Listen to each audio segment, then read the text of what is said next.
오늘 우리에게 주신 하나님의 말씀 보도록 하겠습니다. 신약성경 베드로후서 2장 1절로 11절까지의 말씀입니다.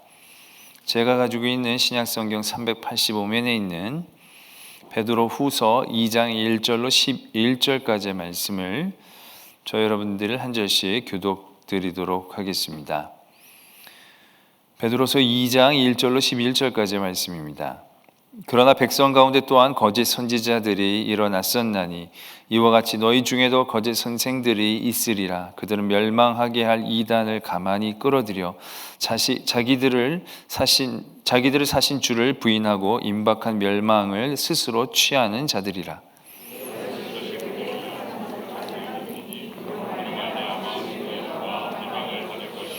그들이 탐심으로써 지어낸 말을 가지고 너희로 이득을 삼으니 그들의 심판은 옛적부터 지체하지 아니하며 그들의 멸망은 잠들지 아니하느니라.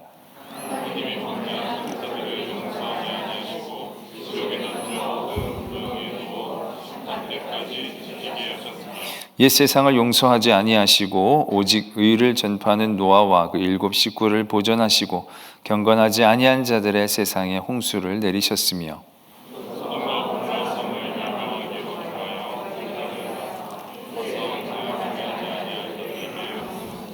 무법한 자들의 음란한 행실로 말미암아 고통당하는 의로운 롯을 건지셨으니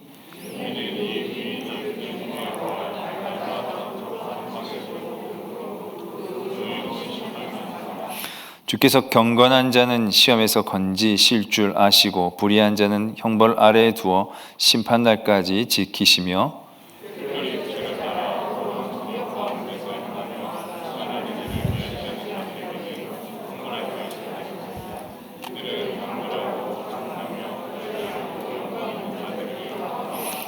함께요 더 큰 힘과 능력을 가진 천사들도 주 앞에서 그들을 거슬러 비방하는 고발을 하지 아니하느니라.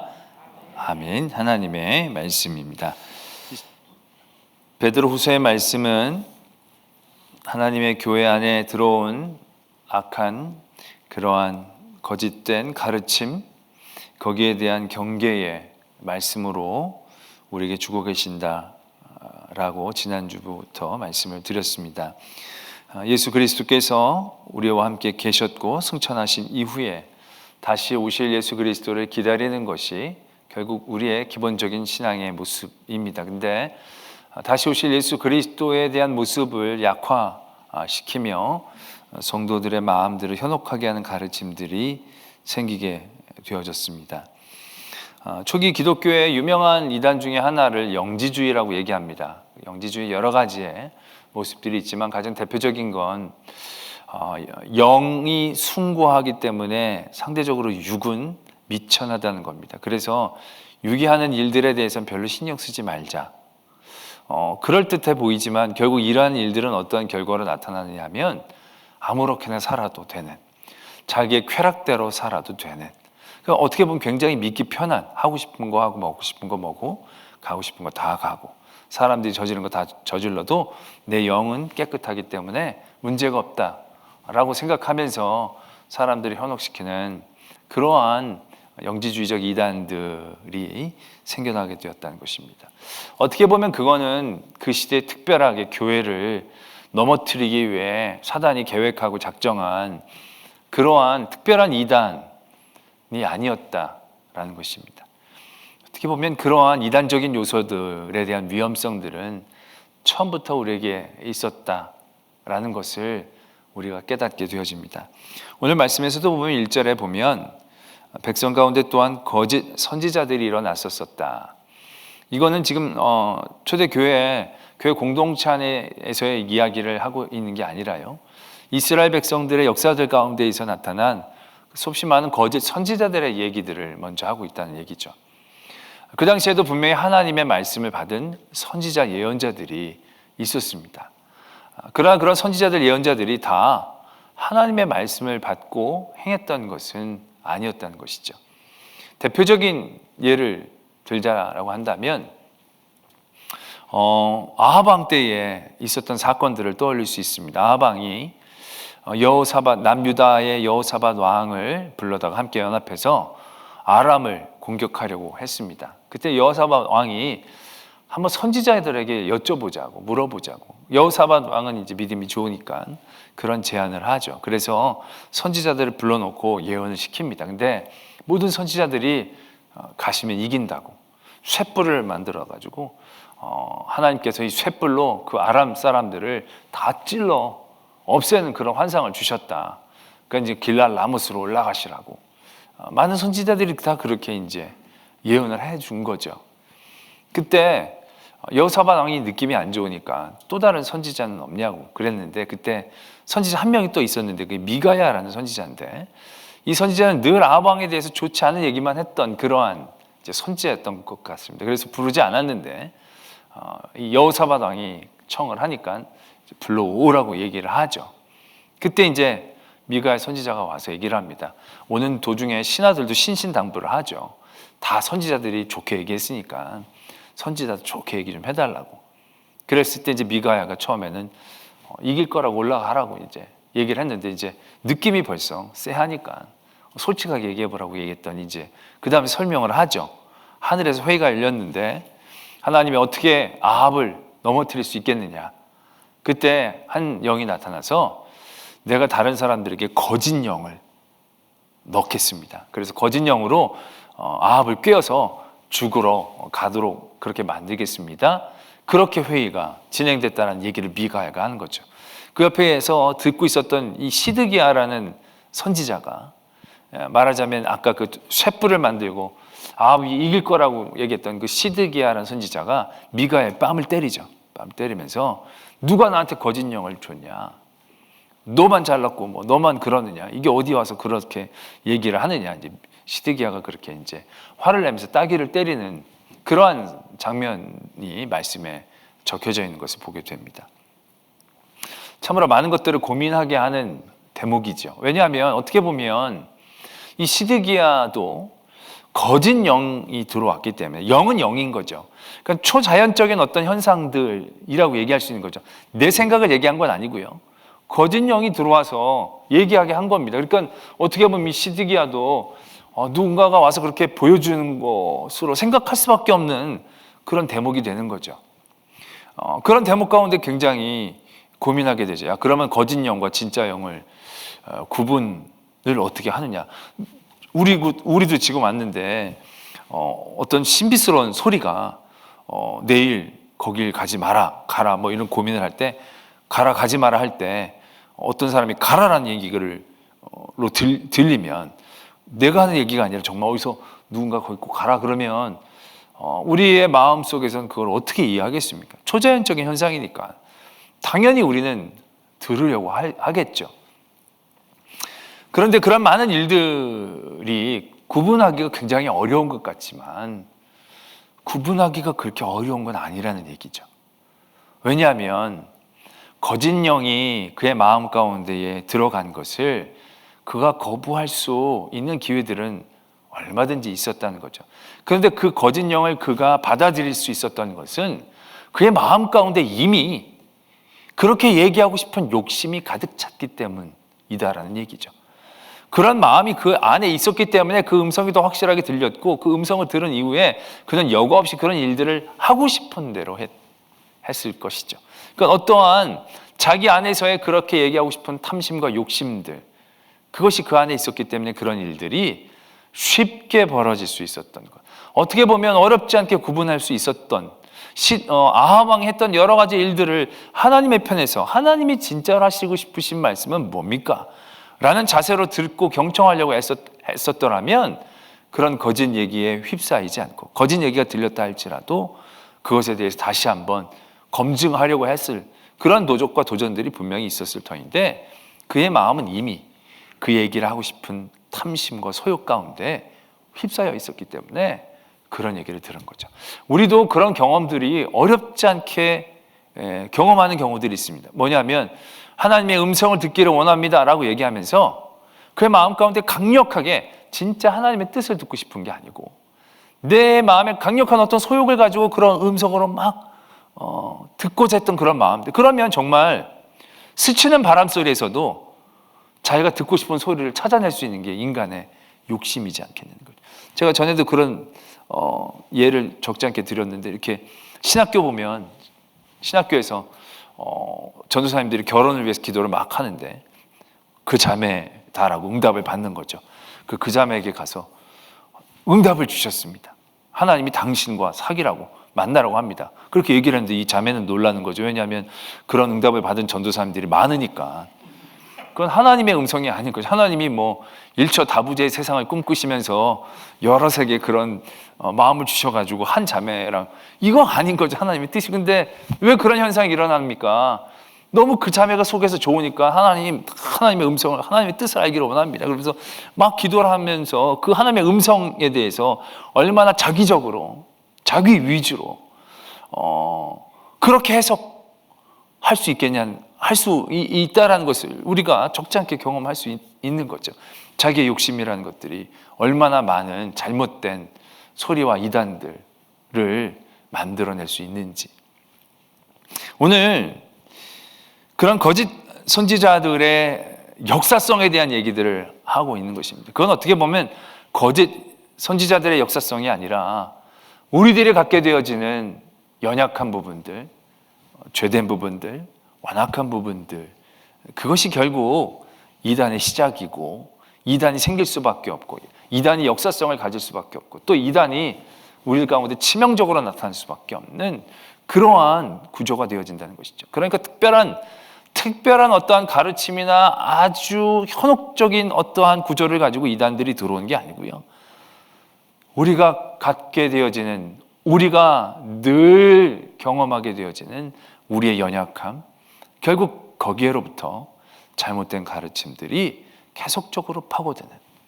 그래서 그거는 초기에 아주 이스라엘 백성들, 하나님을 섬기는 이스라엘 백성 때부터 끊임없이 그러한 유혹들 가운데 넘어지죠. 그들이 가나안 땅에 들어가면서부터 바로 바알과 아세라에 얼마나 그들이 쉽게 넘어집니까? 끊임없이 그들이 바알과 아세라로 인해서 넘어집니다. 이스라엘의 역사들 가운데 종종 훌륭한 왕들이 나왔다라고 했을 때 그 훌륭한 왕들이 나왔다라는 것에 아주 대표적인 행동이 바로 뭐냐면 종교개혁입니다. 그 종교개혁은 뭐냐면 바알과 아세라를 깨트린 겁니다. 그 바알과 아세라는 조금만 신경을 쓰고 있지 않으면 우후죽순적으로 생겨난다는 것입니다. 그게 한번 구조적으로 그걸 완전히 무너뜨려가지고 없애버리기가 쉽지 않아요. 꾸준히 우리가 깨어 그 일들에 대하여 우리가 경계하고 더 우리의 마음을 더욱더 다잡지 않으면 조금만 경계가 느슨해도 결국 그것들이 정말 잡초처럼 자라나게 되는. 그래서 나중에는 아예 성전 안에다가 그러한 신상들까지도 같이 놓는 일들도 서슴없이 저지르게 되어지는 그러한 일들이 모든 역사 가운데서 끊임없이 일어난 거죠. 결국 그들이 포로로 끌려가게 되어지고 포로로 끌려간 그 가운데에서 그들이 굉장히 신앙적인 정화들을 해내는 거죠. 애쓰고 힘쓰는 거죠. 그리고 다시금 그들이 그러한 하나님의 바른 신앙들 가운데 서려고 했죠. 그래서 서려고 했는데 섰는데 그 섰는 게 바알과 아세라는 나타났지 않았지만 결국 그것이 율법이라는 또 다른 우상 아닌 우상들이 그들 안에 존재하게 되는 거죠. 그래서 많은 바리새인들이나 서기관들이 하나님이 아닌 하나님을 섬기는데 하나님을 섬기지 않는 것 같은, 결국 자신들의 명예나 자신들의 이득이나 결국 자신들만의 어떤 권위들, 자신들의 기득권들을 위한 어떤 신앙이 되어졌을 때 그것은 또 다른 바알과 아세라가 되어지는 그런 역사들을 끊임없이 그렇게 정화하고 애썼지만 끊임없이 그런 것들이 뿌리처럼. 그래서 예수 그리스도께서 이 땅에 오셔서 우리를 위하여 십자가에 대속해서 죽으시기까지 우리를 사랑해 주신 그 사랑을 우리에게 보여주셨고, 그리고 보혜사 성령을 우리에게 보여주신 다음에 승천하셨음에도 불구하고 불과 얼마 지나가지 않는 아직 예수 그리스도의 제자가 사도가 살아있는 이 시점에서 벌써 그러한 가르침들이 그 안에 들어온다는 것은 얼마나 이 이단적인 DNA가 이러한 거짓된 잘못을 이렇게 받게 되어진 상황들을 만들어내주는 인간적인 연약함이라는 것들이 얼마나 우리들에게 치명적으로 존재하고 있는가를 다시 한번 인식할 수밖에 없는 그런 대목이 되어진다는 것이죠. 결국 그러한 가르침들, 어떻게 보면 그것은 교회를 무너뜨리려고 했다라기보다는 좀 더 예수 그리스도를 믿다가 편하게 믿게 되어지고 좀 더 자기에게 유익하게 믿으려고 했던 그런 마음들이 모여서 결국 그러한 일들이 처음에는 점 같은 방울 같은 우리 안에서의 탐심과 정욕들이 결국 조금씩 모여 딴 사람들의 얘기를 듣고 공감대를 만들고 동의하는 사람들을 찾아서 그 일들이 줄기가 되어지고 흐름이 되어지는 그러한 일들을 만나게 되는 것을 오늘 보게 되어진다는 것이. 그래서 그 뒤로도 보면 2절과 3절에 보면 결국 그 모든 거짓된 이단과 거짓된 가르침의 가장 큰 핵심은 호색하는 것과 탐심이죠. 정욕과 탐심이라는 것입니다. 쾌락과 자기 욕심이다라는 얘기죠. 결국 예수 그리스도를 믿는다는 게 예수 그리스도를 섬기고 사랑하고 그 사랑을 기뻐하며 감사하면서 그리스도를 따라가고 쫓아가는 삶인데, 그런 삶에서 우리 안에 조금씩 생겨나는 마음들, 이건 너무 주님만 위해서 살면 날 위해서 사는 건 하나도 하면 안 되나? 뭔가 그런 우리 안에서의 조그만 점들, 조그만 금들이 결국 세상의 어떤 욕심들 가운데에서 그 틈을 넓혀가게 되어지는, 이런 것도 하면서 믿을 수는 없나? 저 사람들도 잘 할 거 다 하면서 믿기도 하는데 저런 방법들은 없나? 결국 그러한 생각들이, 결국 영지주의라 이런 모든 것들이 이 생각이 맞아, 이 사고가 맞아, 이게 맞는 진리야, 그래서 그걸 따라갔다라기보다는 자기 안의 소욕들, 자기 안의 정욕과 탐심들을 변호하고 싶은 그런 것들에 대한 용기를 얻고 싶은 생각들이 있었는데, 그런 생각들이 들어오니까 맞아, 이거야 라고 따라가게 되어지는 그런 모습들이 결국 대부분이라는 거죠. 계속적인 이단의 가르침들도 결국 그러한 것들을 파고드는 겁니다. 내 안에 있었던 연약함들, 이거 좀 그랬던 것 같은데, 그런 것들을 막 파고들어 마치 굉장한 진리를 준 것처럼 얘기하죠. 그러나 그건 진리라기보단 자기가 마음속에 간지러웠던 부분들을 간지러주면서 점점 자기들을 이끌어가게 되어지는 그런 구조들을 갖는 거죠. 사랑이란 그건 진리가 아니라 결국 그 시작도 어떻게 보면 조그맣게 자기를 위한 마음과 생각들, 좀 더 즐기고 싶고, 좀 더 나누고 싶고, 좀 더 먹고 싶고, 좀 더 내 걸 챙기고 싶은 그런 마음들 가운데서 보면, 초대교회에서 아나니아와 삽비라도 그렇죠. 아나니아와 삽비라가 그렇게 엄청난 대가를 치르게 되어진 것이 결국 뭡니까? 그가 정말로 하나님의 교회를 위해서 자신의 것을 팔아서 나눈다는 것이 얼마나 숭고하고 아름다운 일입니까? 전액이 되지 않는다 할지라도, 반액만 될지라도 그것은 칭찬받아야 될지 벌 받을 건 아니라는 것이죠. 그런데 결국 그러한 것들에 대한 생각이 어디서부터 된 겁니까? 팔아서 다 나누어야겠다는 것도 어떻게 보면 그가 정말로 받은 은혜의 감격으로 되어진 게 아니라, 저 사람 이렇게 받았더니 존경받네, 사랑받네, 인정받네, 이거 나도 진짜 이러고 싶네, 그래서 팔아가지고 딱 내려고 그랬더니 굳이 다 낼 필요는 없을 것 같네. 뭔가 자기를 챙기는 조그만 마음들이 결국 얼마나 치명적이고 무서운가를 우리들에게 가르쳐 주시는 그런 사건이 되지 않느냐는 거죠. 우리가 믿는다는 게 하나님을 위해 99, 나를 위해 1, 대단히 훌륭한 모습입니다.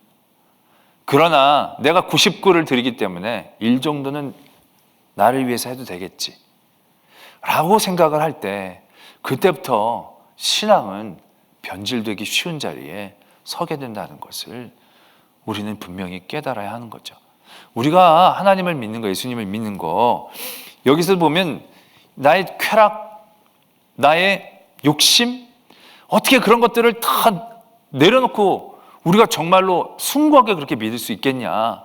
우리는 오히려 그렇게 질문을 던질 때가 있다는 것입니다. 물론 그런 부분들이 우리에게 완벽하게 처음부터 이루어지는 것은 아닐 것입니다. 그러나 우리가 하나님을 믿는다는 것은요, 철저히 나를 위해 믿는 게 아니다라는 것에서부터 시작하는 겁니다. 왜냐하면 예수님이 우리를 위해 목숨을 버려주신 게 예수님을 위해서 한 게 아니기 때문에 그렇다는 얘기죠. 근데 우리는 이걸 이해를 잘 못해요. 왜? 우리의 모든 생각들이 어느 정도 자기의 유익을 구하는 것에서 이루어지는 게 아니냐는 거죠. 선을 베푸는 것도 내가 그 선을 베풀면서 내 안에 어떤 자족이나 만족이 있으니까 그런 것들을 베푸는 게 아니냐. 그런 것도 없이 우리가 뭘 어떻게 할 수 있겠느냐, 우리 인간이. 근데 여러분, 분명히 우리가 그런 연약함 가운데서 일들을 하게 되는 건 맞습니다. 그러나 그것이 우리 안에 고착되거나 그것이 맞다고 생각해서는 안 된다는 거죠. 왜냐하면 우리가 하나님을 사랑하고 믿고 하나님을 따른다는 것은요, 내가 하나님을 잘 따르고 잘 믿어서 내 유익을 취하는 것에서 생각해서는 절대 안 되는 것이기 때문이라는 거죠. 그러면 어떻게 해야 되는 거냐? 우리가 딱 맞는 예는 아니지만 가장 가까운 예를 든다면 우리 가정을 들 수 있습니다. 가정에 부모님들이 자녀를 밥을 해줍니다. 밥을 해주는데 밥을 왜 해줍니까? 얘네들 잘 먹고 잘 크기를 원해서 밥을 해주죠. 얘네들 밥 한 끼 안 해주면 밥 안 해준다고 다른 데다 신고할까 봐 그런 거 아니죠. 밥을 잘 먹여야 나중에 커서 내가 밥을 해줬으니까 밥값 내라고 얘기할 수 있으려고 그래서 밥을 해주는 거 아닙니다. 진짜 순수하게 얘네들 잘 되기 위한 거죠. 나에 대한 어떤 얘네들 먹는 거 보고 보람을 느끼려고 이런 거 아니지 않습니까?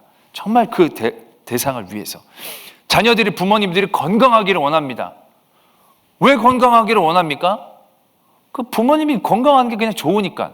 부모님들이 아프면 자기가 간호를 해야 되고 병원비를 내야 되고 그래서 그게 되게 번거롭고 성가신 일들이 되어지니까 그러니까 부모님들은 건강하셔야 됩니다. 이런 생각을 하는 게 아니지 않습니까? 가족이라는 거죠. 가족은 어떤 자기의 유익을 구하는 그런 구도가 아니라 정말로 그 사람, 그 대상들이 잘 되기를 원하는 마음들 가운데서 그 일들이 되어지는 거죠. 부모님들에게 효도하는 거, 나중에 재산 상속을 받으려고. 물론 그런 나쁜 놈들도 있을 수 있겠지만 대부분의 사람들은 그렇게 하는 게 아닌 거죠. 가족이라는 것은 관계를 위한 거죠. 그게 하나의 공동체가 되기 위한다는 거죠. 하나님이 우리를 사랑하신다는 것, 우리가 하나님을 사랑한다는 것은 결국 이러한 모습으로 나아가야 하는 것을 의미하는 것입니다. 에덴 동산에서 하나님이 아담을 뭔가 목적을 갖고 한 게 아닙니다. 그냥 보시기 좋아서, 하나님을 사랑해서. 근데 그 관계가 깨어졌을 때 그 깨어진 관계라는 것은, 악이라는 것은 결국 모든 사람들이 어떤 목적을 가지고 하는 것처럼 만들게 되어지는 그런 구도들을 갖는 거죠. 하와가 하나님처럼 되어지는 것. 왜 하나님처럼 되기를 원했을까요? 그가 뭐가 불편하다고? 그가 마음 가운데는 벌써 하나님이 자기들을 지배하고 어떤 자기들의 만족과 충족을 하기 위한 어떠한 일들에 대한 그 마음 가운데 의심, 바람 그런 것들이 있었기 때문에 하나님처럼 되고 싶었던 것은 아니었을까라는 것이죠. 악이 되어지는 건 그 악이 그들을 힘들게 하기 때문에 그렇다는 겁니다. 무슨 얘기냐면 이렇게 그런 거 있지 않습니까? 어떤 공동체가 있는데 영화에서도 보면 네 사람이서 은행을 털었어요. 근데 세 사람이서 야, 저놈을 제끼면 우리가 4분의 1이 아니라 3분의 1로 먹는 거 아니냐? 좋네. 그래서 한 사람을 제꼈어요. 그러고 나면 그 사람들이 야, 우리가 4분의 1로 먹을 걸 3분의 1로 먹어서 우리가 아주 이익을 봐서 좋다. 좋은 탁월한 선택이었다. 그리고 딱 맙니까? 안 그렇다는 거죠. 악이 그들을 지배합니다. 4분의 1을 3분의 1로 만들었으니까 저 두 놈이 짜고 나를 제거해서 2분의 1로 먹으려고 그러지는 않을까? 그래서 먼저 한 놈을 제거했어요. 그럼 둘이서 야, 이게 2분의 1 이게 되나? 저는 내 것까지 다 서로 끊임없이 지옥에서 살게 되어지는 구도가 되는 거죠. 악이 악을 만드는 겁니다. 그러나 물론 훔쳐먹는 건 안 좋지만 4분의 1이 우리 똑같이 4분의 1 그래서 정당하게 다 나눠서 쓰게 된다면 결국 그것은 공동체가 화합이 되어져서 잘 지내게 되어진 구조가 되는데 결국 악이 악으로 서로를 정죄하고 서로를 힘들게 만드는 구도를 만드는 거죠. 하나님은 결국 우리들을 믿고 우리들이 사랑한다는 것 자체가 나만을 믿고 나만을 사고 우리에게 모든 것들을 종속하자는 것을 얘기하는 게 아닙니다. 정말로 하나님을 위한 사랑, 그런 사랑을 할 때 어떻게 보면 하나님이 내게 주신 사랑을 잘 이해한다라고 얘기할 수 있는 상황이 되는 거죠. 그런 상황을 이해하게 되어질 때 그 선으로 다른 사람들을 대할 수 있는 힘과 용기, 그런 지혜와 진리에 대한 힘들이 생겨날 수 있는 구도들을 원하고 계신다는 것이죠. 그러나 세상의 악은 어떻습니까? 하나님도 다 목적이 있어서 너희들을 살리신 거야. 너희들로 전도하게 하려고. 하나님 나라 확장해. 하나님이 자기 나라 이 땅에서 뭐 2명이 3명 되고 3명이 4명 돼서 얼마나 영광을 받으신다고. 그걸 어떻게 목적으로만 다 해서, 그러니까 너도 네 걸 좀 챙겨야 되지 않겠느냐. 네가 이렇게 한 것들이 너희 의처럼, 네가 자랑할 것처럼 그렇게 만들어야 되지 않느냐. 결국 그런 것들이 내 안에 들어오게 되면 어떻게 됩니까? 내가 했던 것이 은혜가 아니라 나의 의가 되고 교만이 되고 누구를 정죄할 대상이 되고 누구를 평가하고 누구를 판단할 나의 악이 되어지는 그런 구도 가운데에서, 그래서 나보다 더 많은 것들을 해놓은 사람들은 나를 그렇게 정죄하고 나를 차별하고 나를 낮게 볼 것처럼 생각하며 거기에 스트레스를 받고 거기에 눌려 살고, 그런 구도 가운데에서 정말 하나님이 주신 내 삶의 자리에서 은혜를 누리고 기뻐하기보다는 나보다 더 가져 보인 사람들이 나에게 대한 눈에 대하여 두려워하고 걱정하고, 나보다 덜 갖는 사람들이라고 생각하는 사람들을 그렇게 판단하고 평가하고 낮게 보고, 그래서 또 다른 죄의 틀에서 살게 되어지는 그런 구도들을 만들어내는다라는 것이죠. 그래서 믿는다는 건 철저히 자신을 버린다는 것을 의미하는 거죠. 자기를 버린다는 것은 세상에서 보면 희생이고 어떻게 보면 고생이고 대단히 어려운 헌신처럼 얘기합니다. 근데 말씀하고 계시지 않습니까? 버려야 얻을 수 있다고. 진리를 얻을 수 있는 길인 거죠. 그래야 예수 그리스도의 사랑을 온전히 누릴 수 있는 것이고 정말 진리 안에 우리가 살 수 있는 것이고, 세상이 그런 악으로 나를 대한다 할지라도 그 진리를 알 때에 우리는 더 기쁨 가운데에서 조금 더 용서하고 품고 생각하고 그리고 하나님을 향해 달려갈 수 있는 그런 믿음의 모습들이 되어지는 것을 우리가 깨달아야 한다는 것입니다. 오늘 베드로 후서의 말씀을 통하여 하나님께서는 결국 이단들이 갖고 있는 그 근본적인 이유들을 다시 한번 우리들에게 얘기해 주시죠.